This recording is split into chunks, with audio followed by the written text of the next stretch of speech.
Uma das grandes histórias da humanidade é o calcanhar de Aquiles, a noção de que você pode ter um herói super forte, mas de repente uma flechada no lugar certo pode ser o suficiente para derrubar o cara. E de repente uma bobeira pode ser o fim de alguém grande. Eu acho que esse caso do Flávio Dino, do Ministério da Justiça recebendo uma esposa de um traficante para fazer sabe sei lá o quê, pode ser educativo para a população sobre como coisas que podem parecer bobeiras são na verdade extremamente potentes em derrubar vagabundo. Vamos lá.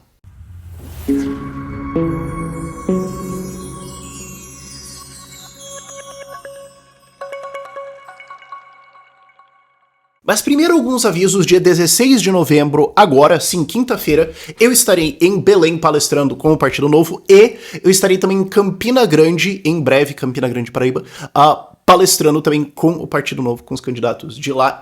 Links, dados, etc. estarão na descrição. E eu também gostaria de chamar a sua atenção, porque ainda continua o abaixo-assinado do hashtag Busão Livre em defesa de maior competição no setor de ônibus. A NTT está querendo soltar uma nova regulação agora para o regime de autorização, que a autorização é basicamente assim, não pode. E, por exemplo, vai ter proibição de criar linha entre Rio de Janeiro e Brasília. A proibição não é explícita, mas você vê todos os critérios, é tipo um negócio maluco. Chegou ao ponto que os caras técnicos da NTT falaram o seguinte: essa regulação nova para a criação de linhas de ônibus interestadual vai ser tão difícil que vai ser mais fácil você construir uma ferrovia. Então isso está acontecendo por corporativismo simples, claro e óbvio, e você pode contribuir com não acontecer isso via assinar o abaixo-assinado que está aqui na descrição. E aí você pode falar, mas o abaixo-assinado, que coisa pequena, o que me leva, coincidentemente e não planejadamente, ao tópico do vídeo. O que aconteceu com o Flávio Dino ontem? De manhã estourou a notícia, o Ministério da Justiça recebeu a esposa do tio Patinhas. O tio Patinhas é um traficante condenado a mais de 30 anos de cadeia do Comando Vermelho do Norte, do Amazonas. Ela também foi condenada a 10 anos e está em litígio lá, tem um monte de coisa rolando e tudo mais. E ela foi ter reunião no Ministério da Justiça. Que? Parou. Hã? E aí depois saiu foto dela com o Janones, foto dela com o Guilherme Boulos, e depois saiu notícia, inclusive, que ela foi ter reunião com também uma subsecretaria dentro do Ministério de Direitos Humanos do Silvio Almeida. Como é que a esposa do traficante teve reunião com 2 ministérios, 2 deputados federais, e o que aconteceu? Depois o jornalista falou, não, foi só uma foto no corredor. Foi só uma foto no corredor, não tive reunião. Tá bom, essa é a história oficial dela. O Boulos, até onde eu entendi, não falou nada, e tem um post dela no Instagram dela falando que ela foi muito bem recebida, muito bem ouvida. O Silvio, como sempre, sumiu, porque até agora não falou nada nem sobre Gaza, nem... É o ministro mais sumido do mundo, né? Tá bom. E o Flávio Dino, ali em torno do horário do almoço, acho que sentou para bater aquele ranguinho, deve ser um pouco extenso, e falou, fake news, não recebi ela, quem recebeu foi um secretário do Ministério da Justiça, fora da agenda, 2 vezes, e repudia essas ilações criminosas da oposição, blá blá blá blá blá blá blá blá. O que ele falou basicamente? Não sei de nada e tenho plena convicção de que não existem provas que provem o contrário. Tô dizendo nada que foi o que não foi, só tô dizendo que assim, não tem como checar. É notório o fato de que imagens do Ministério da Justiça somem. Acontece. E não tem nenhum registro em reunião. Não tem registro de reunião. Na verdade, isso vazou depois. Que essa reunião aconteceu, mas nos registros de reunião dos ministros e dos seus secretários não estava ela ou essa pauta ou nada desse tipo. O que leva a umas perguntas relativamente simples de o que raio que estava acontecendo. Qual foi o tema da reunião? Ela veio fazer o quê? Quem intermediou para essa reunião acontecer? Ou você só passa a mão no telefone e tem reunião com o subsecretário do Ministério da Justiça? Quem que fez a ponte? Quais foram as exigências? A gente ficou sabendo dessas. Teve mais reuniões com outros deputados? Ou teve mais reuniões com outros subsecretários? Ou foi só esses? Esses são os tipos de pergunta que um legislador tem que fazer. No caso aqui seria um deputado federal, um senador, mas em outras jurisdições, no estado, no município, você teria que ter um legislador que faz essas perguntas. Mas o cara vai só responder alguma coisa meio evasiva assim e tudo mais. Mas ele vai responder oficialmente. E aí depois, se você tem uma prova do contrário, você pode amarrar o cara e derrubar alguém. O Sérgio Moro fazia isso muito bem durante as investigações da Lava Jato. Exemplo hipotético aqui. Ah, então você só teve 2 reuniões com tal cara. Só tive 2 reuniões, senhor. Só tive 2 reuniões. Ah, de fevereiro e a de março. Só. Não, então você tá dizendo aqui, sob juramento perante o juiz, só teve 2 reuniões. Aham. A de fevereiro e a de março. Aham. Tem um registro aqui de vocês conversando nesse restaurante em junho. Então, você tem que saber fazer isso. E a coisa foi se agravando porque aí se perguntou umas coisas básicas, até eu soltei um tweet cheio de perguntas ali, só de sugestão, né? Quem quiser perguntar isso pros caras pode perguntar.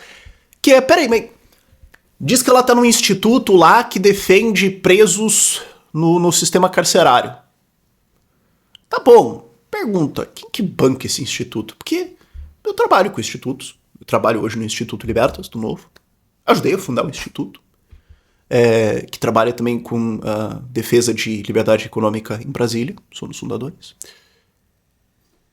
O instituto tem que ser pago, né, cara? Quem que escolheria bancar um instituto para defender preso? Com criança passando fome, com o negócio alargado pra todo lado, entendeu? Com toda a desgraceira do mundo acontecendo, você fala assim, não, vamos dar dinheiro para defender preso. Parece um pouco exótica a escolha, né? Quem que tá bancando esse negócio? Quem mais que tá nesse negócio aí? Foi revelado, saíram os dados, que quem banca o instituto dela, segundo a Polícia Civil do Amazonas, é o Comando Vermelho mesmo. Inclusive já teve depósito bloqueado e tudo mais. E você fala, poxa, que coisa, né? Como que é esse procedimento do Ministério da Justiça, aonde você vai ter uma reunião com o Ministro da Justiça, e eles nem investigam, tipo, pra quem que você trabalha, porque seria uma coisa relativamente normal, né? Não, vamos entrar numa sala, mesmo que seja, não é com o Flávio Dino, é com outro secretário do Ministério da Justiça. Então, você não vai nem perguntar assim, pô, nome e CPF de quem entra só pra bater um Googlezinho? Só pra bater um Googlezinho suave. Já ia ter resolvido, já ia ter olhado pra falar, opa, peraí, segura a mulher aqui, ó. Qual que é essa condenação aqui de 10 anos aqui? O que você quer falar com o subsecretário de sei lá o que da Justiça? Só pra eu entender. Não, aparentemente não existe esse procedimento, ou existe, e foi aprovado e teve alguma coisa esquisita. O que me leva ao ponto. Qual é o grande ponto onde alguém poderia ter levado uma traulitada e perdido o cargo, mas não levou? Registro de reunião. Eu tô fazendo agora os cadernos de políticas públicas do Novo e eu sei que eu falo disso um monte, mas é que essa semana agora é a última semana de redação interna que a gente tá, então a minha cabeça tá o mais completo de fazer isso, tá uma loucura. Então eu só tô pensando nisso aqui. E lá dentro a gente tem isso. Lá dentro uma das propostas que está em combate à corrupção é ter um código de integridade. Eis as coisas que um servidor, que um político, que um cargo comissionado, que um secretário, que um subsecretário tem que fazer para manter bons padrões de comportamento, de procedimento do seu cargo, para que isso coíba a corrupção. E o código de compliance é um negócio gigantesco. Por exemplo, não pode ter reunião só de 2, tem que ter um terceiro. Não pode ter. Não pode ter assim reunião do nada. Uau! Tem que ter, não, aviso, não, o que aconteceu. Tem várias coisas que você pode fazer assim.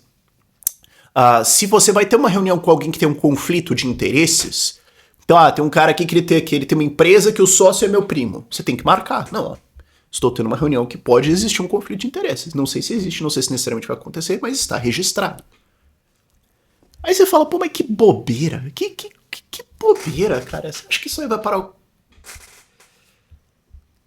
Após os eventos agora da esposa do traficante ser recebida, o Novo colocou algumas solicitações, convocação do Dino, denúncia no Conselho de Ética, algumas coisas assim, e uma delas é um projeto de lei que transforma ter reunião fora da agenda em crime de improbidade administrativa, pelo qual você responde até com impeachment.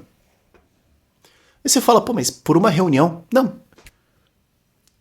A exigência de registrar reuniões é o seguinte, você tem que registrar com quem você está se reunindo, quem promoveu essa reunião, por quê, o que ela aconteceu, quem foi que intermediou, qual é a pauta da reunião e uma ata final, o que foi discutido, para que todo mundo saiba o que aconteceu. Obviamente, se for coisa assim de defesa nacional, de combate ao crime organizado, né, você não vai publicar a ata, né? Não, então, nós planejamos que nós vamos enquadrar o PCC assim. Não, mas pelo menos pode estar em sigiloso guardado lá dentro, mas tem que ter. Porque em casos desses, você pode puxar os dados e falar, tá aqui o que aconteceu, tá aqui as pessoas que estavam, tá aqui quem intermediou a reunião. E se alguém não fizer, você pergunta, pera, temos essa medida aqui para dar transparência, para dar... E você não fez. Então, dado que existe essa medida e todo mundo é obrigado a fazer e você não fez, por quê? Porque existem dois motivos para você não cumprir essa regulação, que é relativamente simples. Uma, você é um imbecil e esqueceu. Ou dois, você está tentando esconder alguma coisa.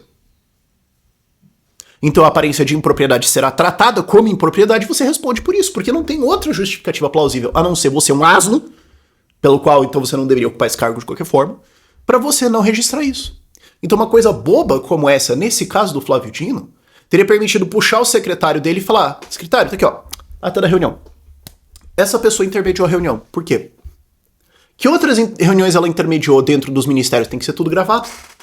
Que outras reuniões essa pessoa intermedia? Não só dessa esposa do traficante, mas de outros casos, porque daí você conseguiria puxar o que mais aconteceu. Por que essa pessoa que tem acesso? Ah, vocês discutiram isso aqui, foi isso mesmo? Cadê a ata? Por que foi discutido? Você conseguiria entender muito melhor o que está acontecendo e, na ausência disso tudo, poderia falar, secretário, não interessa, não tem na ata, você vai pra caixa. Chama o superior. Superior. Gestor. Flávio Dino, seu superior dele, né? Não é? Vem aqui, senta aí. Existe um código de integridade e você é o gestor dele, você tem que fazer cumprir. Por que você não estava fazendo cumprir o código de integridade que é desenhado para evitar corrupção? Caixa também. Você, como gestor, também é responsável pela boa execução disso e a punição de quem não faz. Se ele não fez, você não fez nada, você vai junto. Caixa também. Ia ter sido um caso assim, ó, simples. Trivial, bobinho, de fazer valer uma regra pequena dessas e encaixotar o cara. E vale notar, isso aí de ficar pulando a agenda, de não colocar as coisas, é comum. Teve um entreveiro recentemente entre Marcel Van Hatten, deputado do Novo, e o Silvio, ministro de Direitos Humanos. Em que era aquela assim, teve reunião com, acho que é Hamas, que eles bolaram, alguma coisa assim, teve uma reunião com alguém ligado a um deles. O Van Hatten falou, oi? Vamos me explicar o que aconteceu aqui? E daí, retroativamente, o Silvio foi lá e preencheu a agenda dele.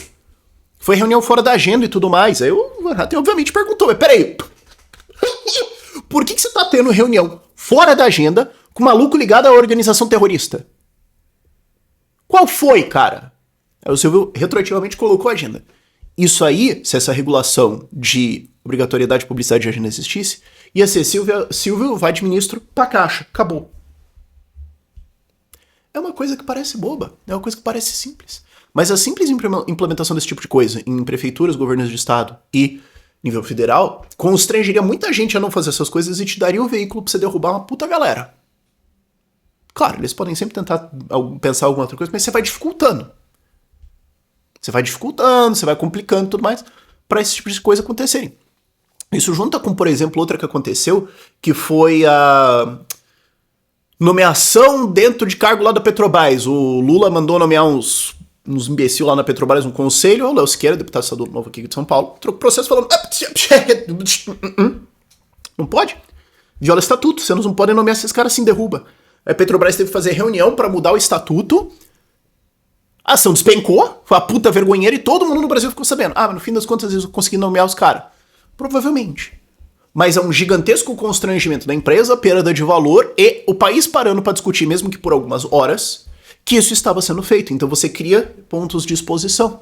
As pessoas acham, muitas vezes, que nesse embate político vai ser uma coisa meio anime. Assim, vai ser uma coisa meio, ter uma luta ali, o Goku vai montar uma Genkidama e plau e ganhou do cara. E vai ser alguma coisa fantástica, assim. Vai ser alguma coisa de luta, tipo, algum grande movimento, alguma grande coisa. Mas na vida as coisas não são assim. Empresas de sucesso não são porque ela deu uma grande grande sacada uma vez e virou a empresa. Não, são um coletivo de várias decisões boas, de várias pequenas coisas que se somaram ao longo de anos que fizeram essa empresa ser boa. Um atleta bom não é porque ele aprendeu um truquezinho ali, um jeitinho diferente de dar um dribs, que ele foi lá e virou o melhor jogador do mundo. Não, esse animal treinou, que não doente mental, por 20 anos para conseguir estar onde ele tá. Todos os dias adicionando uma coisa, um conjunto de pequenas coisas. Assim como no embate político, de enfrentar essa esquerda e detonar os caras, de enfrentar vagabundo e detonar os caras, não é um grande ato, não é um grande uau que vai acontecer. Mas é um conjunto de pequenas medidas como essas que vão tirando a base dos caras, que vão dificultando a operação ao ponto em que ela se torna inviável e você ganha. Espero que a lição tenha sido útil. Por esse vídeo é isso. Tchau, tchau.